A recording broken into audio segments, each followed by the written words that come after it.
Hello, everybody.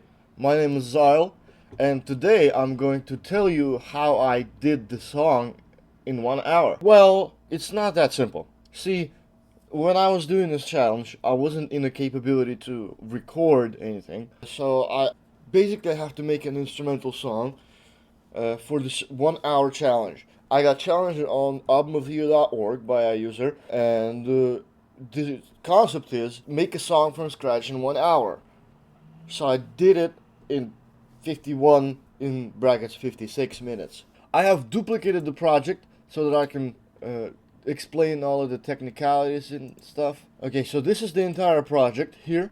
This is what it looks like. It's pretty simple. I'm going to open the project info in front of you. It's going to have 57 minutes, and because I'm on a copy, uh, the actual project is going to have 57 while I'm going to explain the the technicalities of everything that's going on in this track, because I think that the way I did it's a little bit more fun than your usual trap instrumental.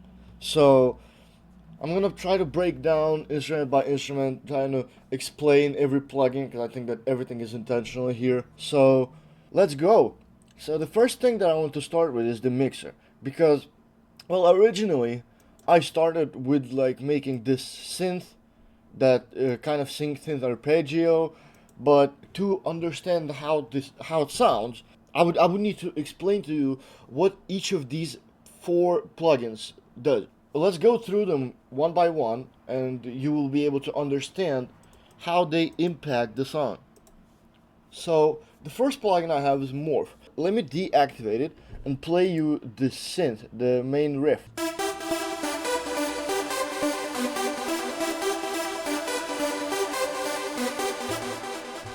Basically what it is, it's a detuned saw that has a lot of delay and reverb, and the whole track kind of has this almost jump style sort of a sound to it, aside from the outro. Because it's a genre that I'm not that familiar with, I decided to go a little bit crazy with the effects on the master. I put this plugin called Morph, and when you look at it, you might think to yourself, well, what is this? That's a very good question because I don't know what this is. Basically, what it does is if you see this line, this diagonal line, originally it starts like this. The FFT size is, as far as I remember, the window size, but what this plugin does in higher FFT sizes, it changes the tuning of the sound and emphasizes certain frequencies. But if it's the FFT size is so small, what I found is that it enhances certain frequencies in a way that makes it sound somewhat unnatural. So this is the effect turned all the way up. I'm deactivating it initially, and you're going to hear when there's no effects on it and it's already started to have its effect a little bit.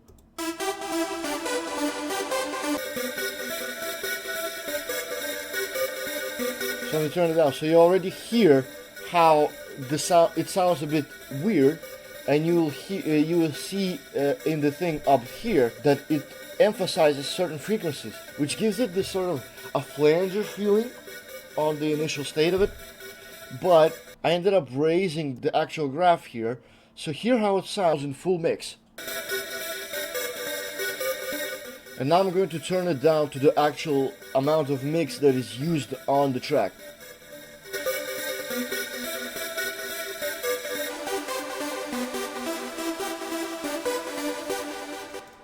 And this technique is gonna play a much bigger role when the actual all of the instruments come in, because it doesn't affect just one instrument, it affects the master, which is gonna affect every instrument. So therefore it's gonna, one, add a lot more distortion, two, is gonna glue a lot of the sounds together because the same frequencies are shaped across all of the instruments. So it's gonna sound a bit more cohesive, which is exactly what I was looking for. Now let's look into the second sound here. This is masked. This is very quiet, and you likely won't hear it under the bass. So this is another arpeggio. This is originally meant to emphasize the downbeat, so this first bar, but it kind of got reused as a background layer, and it has a bit of distortion on it. So if I open it in Vital and go to the effects tab, you will see that this has the distortion type bit crush, which adds a bit more high layer to it. It decreases the quality of the sound in a way that adds a lot of high detail information. In trade for what you used to have, it's a bit more crude and rudimental in its sound.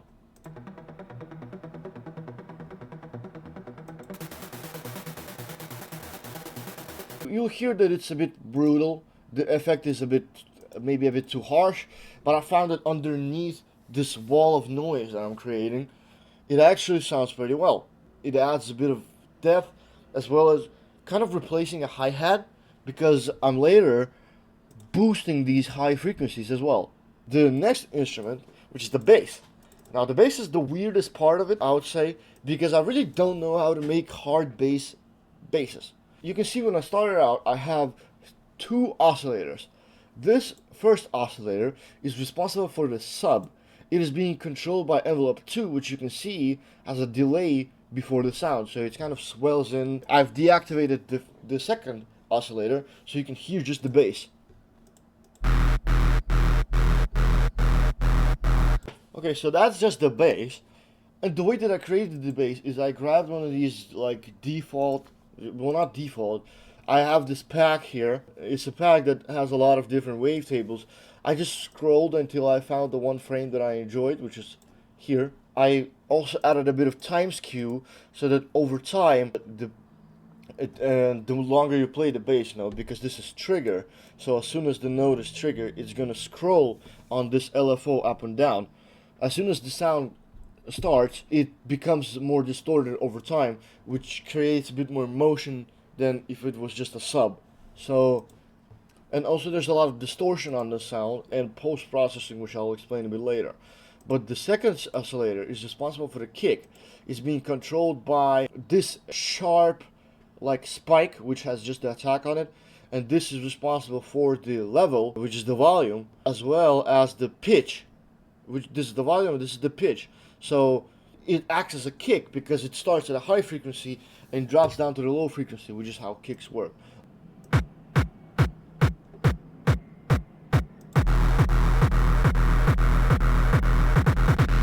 So that's the basic like beginning of the song. This is how the sound would be without post-processing. And it's a bit more in line with my inspiration for this track, which was the track Speaker Fucker by Starboy.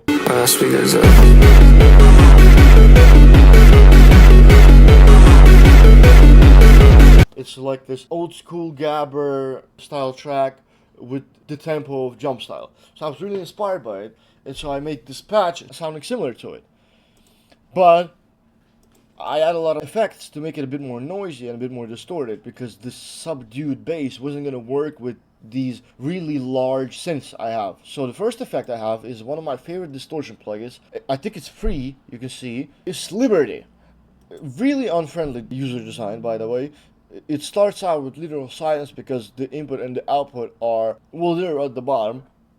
But that's also unfriendly in a way that it's unhinged loud. So I always have to have this safety limiter. Because I want you to hear the impact of Liberty, I'm going to roll the mix in slowly to the amount that is used, which is somewhere around here. It's around halfway. So I'm going to slowly build it up over time, so that you understand how it flips the sound. My cat is going mad.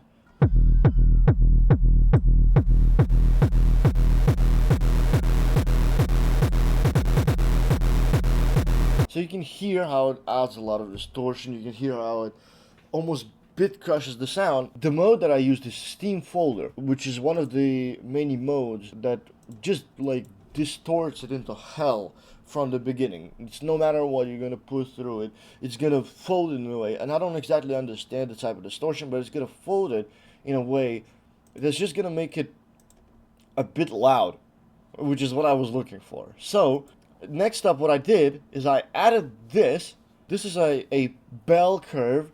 I think basically a peak in the 1400 hertz range, It's pretty wide, and the reason I did this is I was almost inspired by other hardcore and jump style tracks that utilized a lot of high, like pitched almost kicks and 808s and basses. I didn't want to do this by creating something like a peep squeak where it's just basically a really high sound and then a wall of sub coming in, because I frankly don't exactly know how to make a peep kick. But what I do know is how to add a certain note or a certain frequency and later distort it and use other post processing that I'll explain in a way that makes it a bit more intense and sounds more like a note rather than just a wall of bass. So I'm going to play you without the sound and with the sound as well.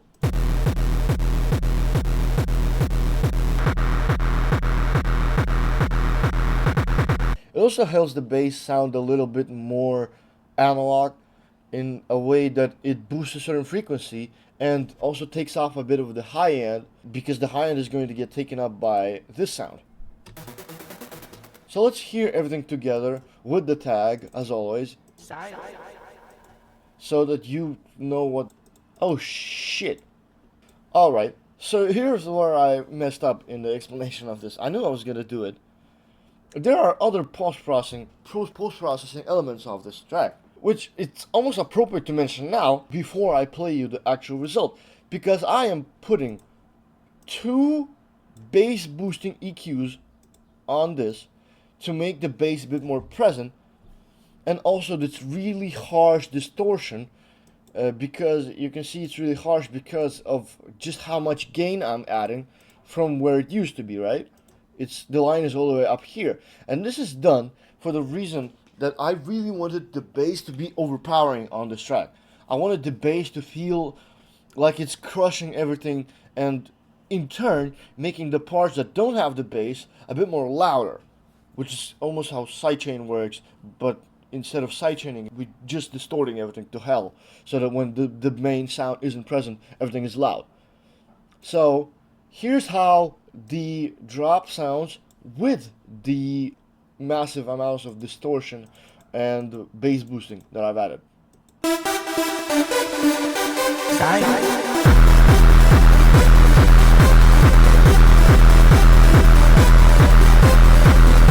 And that's basically the base of the entire track. You can see these 3 elements get duplicated and placed across first 3 drops. But here's where the melody comes up, and I'm not going to explain how I did the melody because it's kind of boring and uninteresting. The only thing that you would need to pay attention is the fact that there's mono slides, so when 2 notes are played at the same time,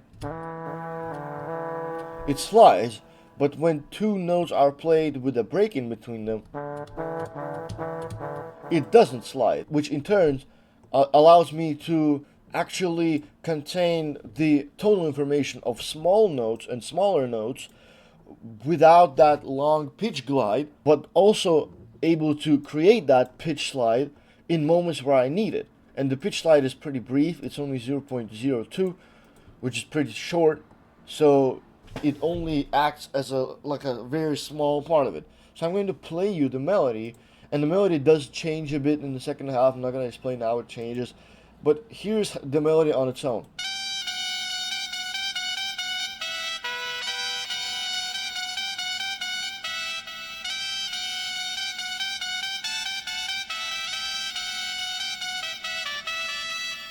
That's the melody, and it gets added on top.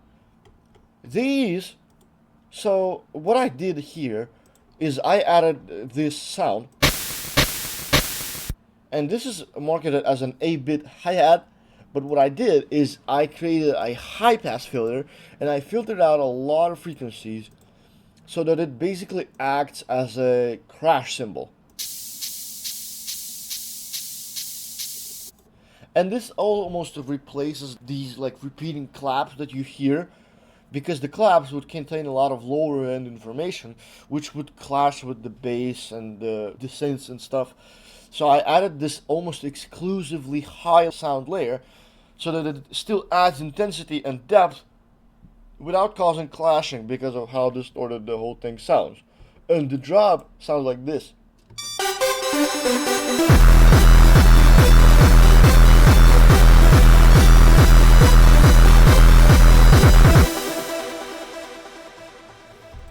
So this switch up here is one of the later additions to the track, because when I made this, I made the entirety of this, so, which is like 1 minute 22. You can see top left. I was pretty unsatisfied, and I went into the project info, and I saw that at the time I spent like 34 maybe minutes on it. So I did a switch up. I made a trap beat because I like trap. I used a lot of trap sounds like this 808, and I made this pattern. I'm gonna break it down pattern by pattern.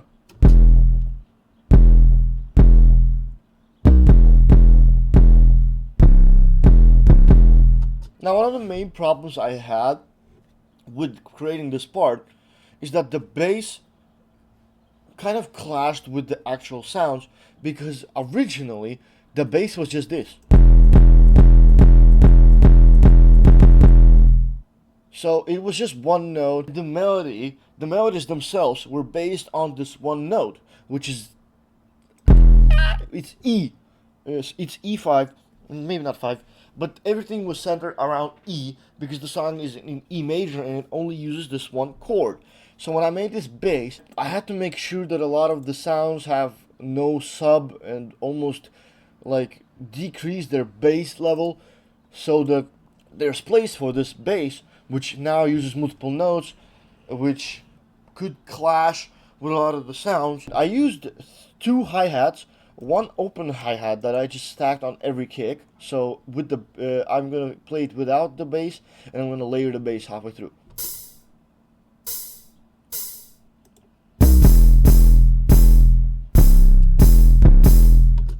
And this is one of my favorite tricks that I have, is to layer the bass with something. It doesn't have to be a kick, but layer a bass with another sound that's just a transient, or like a long tailed, like a crash or a hi-hat or a open hat, which a lot more power to a bass that doesn't have a kick. And this bass doesn't really have a kick. It has a kick built in, but it's not that present. It's kind of present, not too present. The other hi-hat is pretty simple. It's almost like a rage type of hi-hat pattern. The interesting part is I took a bit of time on this actually. Instead of making a basic clap pattern where the sounds are going to be like this, I instead offset a lot of the snares and created more accent snares, a way to emphasize certain offbeats.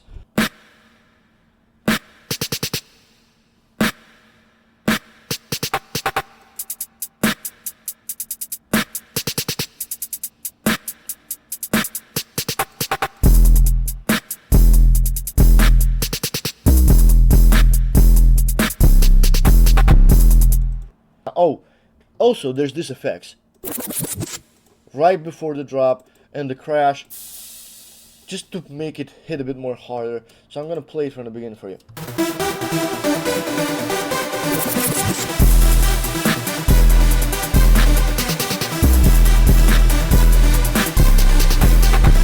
In this outro here, you can see 6 automations. Now these automations are specifically created to turn this pluck and bass sound into more different sounds for the outro of the song. Envelope 2 decay is responsible for the speed of the filter. So envelope 2 here, by increasing this decay, we increase the amount of time that it takes for the filter to come down to the lower levels. The second automation, which is filter 1 cutoff, increases the bottom line. So by the end of it, you end up hearing a much different sound. So let me play you just the pluck with the automations. I will skip through the middle section so that you understand how different it is.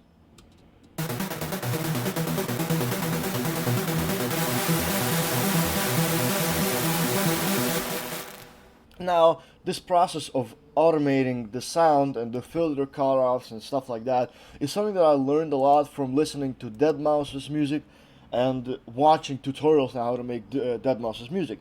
one of my favorite videos of all time is the Dylan Tallchief video about how to be deadNOS. It was a really entertaining video, and I managed to learn a lot from it, such as the polyrhythms and filters, claps, drum sounds, everything to do with EDM. A lot of it came from that video. This last automation affects the chorus of this synth as well. The last three automations are made to affect the bass sound. So you have the general volume decrease. This is done with the purpose of removing the distortion, or at least decreasing the amount of distortion that is on the sound. So by decreasing the overall levels, you have much less sound going into the distortion, therefore making the distortion a bit more mild and less clipped. Envelope to delay and attack are two of the automations for the ADSR of the sub. As I've said before, the bass is split into two parts, the kick and the sub. So what I'm doing with these automations is I'm increasing the delay, which is the starting point, as well as the attack, which is the amount of time it takes from the starting point onto the maximum volume. This is done to increase the attack of the sub, to make it sound a bit more like a reverse bass. Let me actually play you before and after of the bass.